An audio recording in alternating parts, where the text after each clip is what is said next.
Hello, my YouTube family. I do consider you family, and family supports each other, and family loves each other even during difficult times or when you disagree with somebody.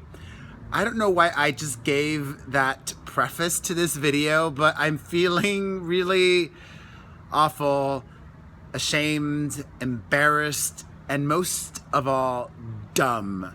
I'm feeling so stupid right now. I screwed up something majorly with regards to my son. I have made a major parent fail. And I hope that my sharing this can help you prevent from making the same mistakes. So learn from what I did wrong and how I failed my son, and don't do the same. Especially if you're a first-time parent and don't know any better. I didn't know any better. I feel so dumb. All right, let me explain to you all what happened. This week, I took my son and my middle lovely child, Mia, to the dentist. I think I've spoken about it before. I know I have. If not on this channel, then on my main channel as a little side note during a daily recap video, but I know I've mentioned it. I was looking for a new dentist because my old dentist where I used to go and I would take my son, the hygienist would only go there twice a week. And I had to bend over backwards to work around her schedule when there really should be somebody there 5 to 6 days a week working as a hygienist at the dentist. So I found a new dentist for me, and I found a children's dentist specifying in just children. So Mia had never been to the dentist before. Her brother had. I took them both this week. Mia was easy breezy, could not have handled the whole experience better. Her brother was great until we found out he had some cavities. And when I mentioned this on my Instagram earlier this week, I was ashamed, embarrassed, and specifically didn't even mention the amount of cavities he has. 4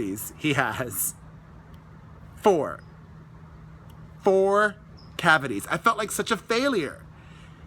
And let me explain to you, my son brushes his teeth in the morning and in the evening.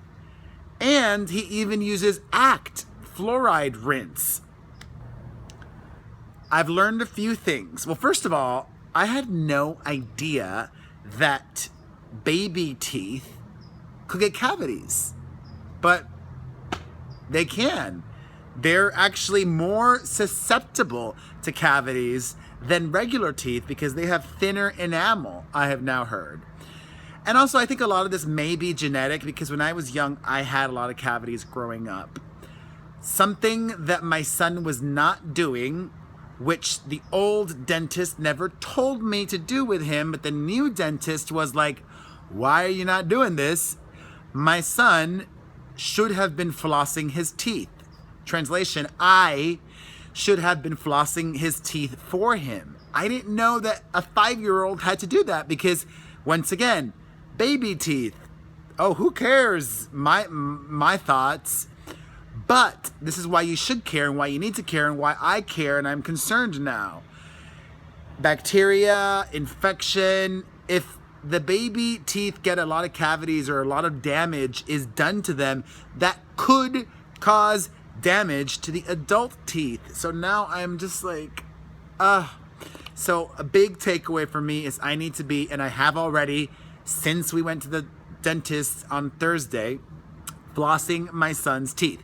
Because he's only 5 and he can't do it himself. He can't even tie his shoelaces yet. Note to self, I've got to teach my son how to tie his shoelaces. But what 5-year-old has shoelaces these days? Most, if not all of his shoes are Velcro. I got to work on that. I'll work on that down the road. But, and then I was like, okay, wow, you know, the lack of flossing caused this. Until I got home and I was talking to my mom and my heart sank. My heart sank when she pointed something out that crushed me, that I realized I made a major mistake. The not flossing thing, my other dentist didn't tell me, it didn't occur to me, whatever. The fatal flaw that I made was, when my son first started brushing his teeth at like 2.5 or 3, not even, really young, he started brushing his teeth. I was concerned that he would eat the toothpaste. So I bought him all natural toothpaste. All natural toothpaste, meaning that has no fluoride in it. And I just never changed that. I have continued to give him all natural toothpaste, which in theory he could eat. And his sister too. There's a reason fluoride is in toothpaste. And the toothpaste I've been giving my kids had no fluoride. Honestly, I'm still not recovered from this. I don't feel like myself in this video. Please, when in doubt, ask your pediatrician or your kid's dentist. But the biggest takeaway, make sure that, and if you're afraid that your 2 or 3-year-old will eat the toothpaste, then just brush their teeth for them, which is what I should have done, instead of letting him do it by himself with natural toothpaste. I was trying to encourage him to be independent. And now he's got 4 cavities. And it's going to be such a process. Oh my God. The dentist doesn't want to do it all at once. So we have to do 2 visits. And she doesn't like doing visits in the afternoon for these procedures. So we have to do it in the morning. And I'm not going to take him out of school to do this. We have to do it on a Saturday. And she's already booked until the end of October. So we're going to do it at the end of October, and they have to give him laughing gas, which I'm a little nervous, but also kind of find it funny, but not really. In my brain, it's like, I don't want my kid, this is where my brain goes. This is how my mind works. I don't want, when my son or daughter are older, if they're like 10 and having to get a cavity filled, I don't want them getting laughing gas, just because I don't want them expecting drugs when they go to the dentist. Like, I don't want to do anything that could encourage them to develop a drug problem. Not that laughing gas will. I don't even know. I'm just also a little bit nervous because he's never really done anything like that. He's not had any cavities before. So anyways, it's not been all bad though. There has been some good, thankfully, with my son this week.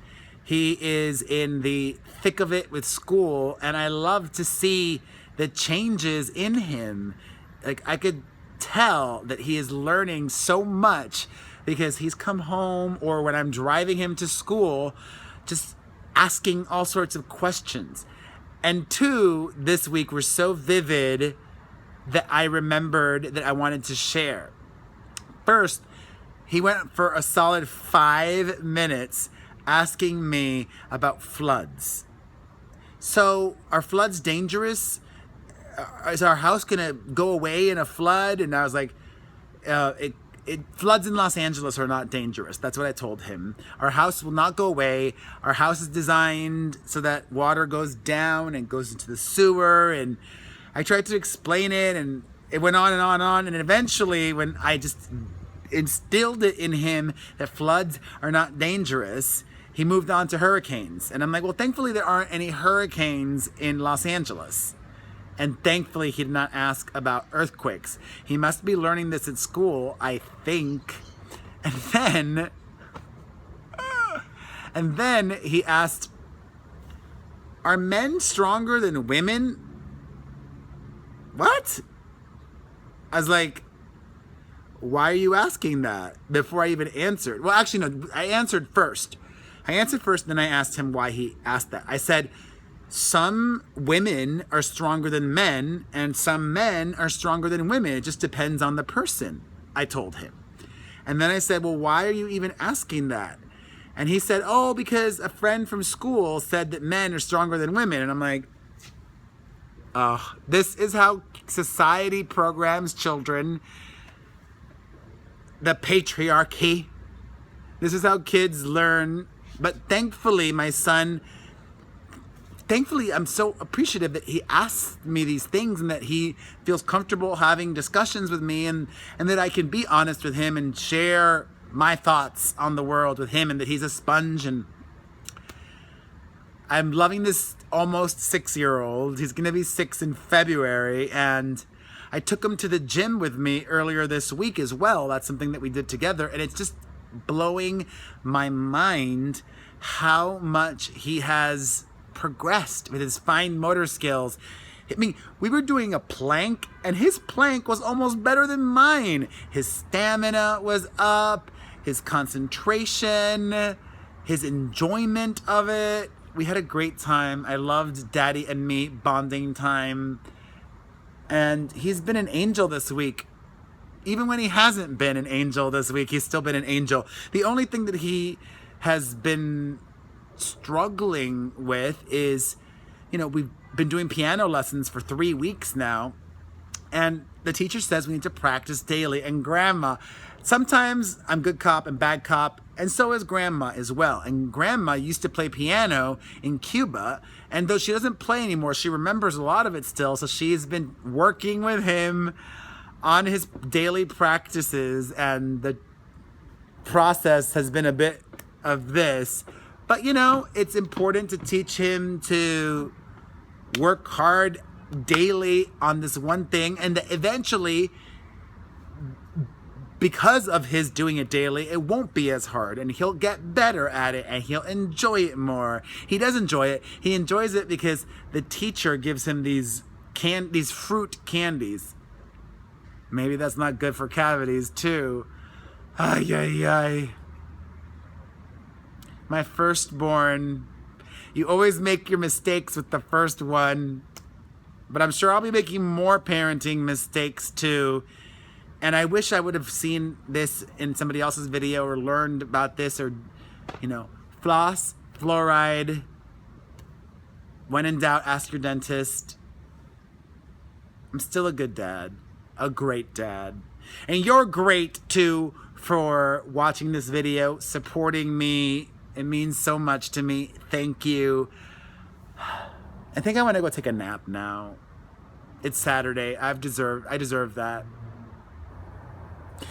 All right, my friends, please help me out if you would be so extra kind. In addition to having watched this whole video, hit the like button, leave a comment down below, share this video. I post videos on here every day, so hit the subscribe button, follow me here, follow me on my main channel, and I send you all of the peace and love and joy and pureness, and I send you my heart.